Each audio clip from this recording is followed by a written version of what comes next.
update ng bayan, maasahan anumang panahon.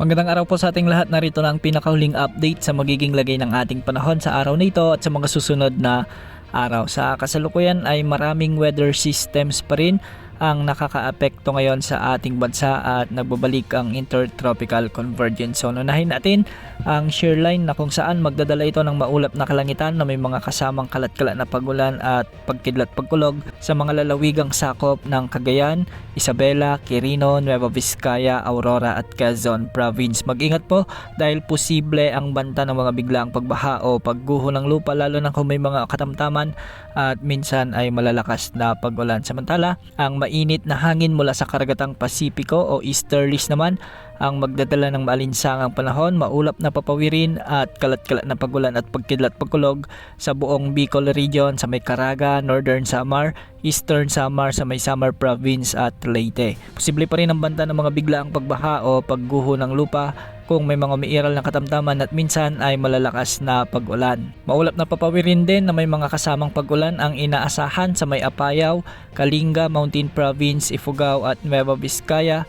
Dulot ito ng umiiral na amihan. Maraming lugar dito ang makakaranas ng malamig na panahon, ngunit mag-ingat pa rin dahil posible ang banta ng mga biglaang pagbaha o pagguho ng lupa, lalo na kung may mga mahina hanggang sa katamtaman o minsan ay malalakas na pag-ulan. Samantala, nagbabalik naman ang pag-iral ng Intertropical Convergence Zone o ITCZ na kung saan magdadala ito ng maulap na papawirin na may mga kasamang pag-ulan at pagkidlat pagkulog sa Davao Region, Sarangani, Basilan, Sulu at Tawi-Tawi. Hindi rin inaalis ang banta ng mga biglaang pagbaha o pagguho ng lupa, lalo na kung may mga umiiral na katamtaman at minsan ay malalakas na pag-ulan. Samantala, asahan naman ang bahagyang maulap hanggang sa maulap na kalangitan na may mga kalat-kalat na mahinang pag-ulan dulot ng amihan o northeast monsoon sa mga lalawigan ng Metro Manila, Ilocos Region, nalalabing bahagi ng Cordillera Administrative Region, ang nalalabing bahagi ng Central Luzon kasama na ang Batanes. Mapapansin natin na tuwing madaling araw hanggang sa tanghali ay makakaranas ang mga lugar na ito ng maulap na kalangitan, malamig na simoy ng hangin at hudyat ito ng papalapit na Kapaskuhan. Sa nalalabing bahagi ng ating bansa, asahan din ang bahagyang maulap hanggang sa maulap na kalangitan na may mga isolated rain showers and thunderstorms, dulot pa rin ng umiiral na easterlies o mainit na hangin sa karagatang Pasipiko.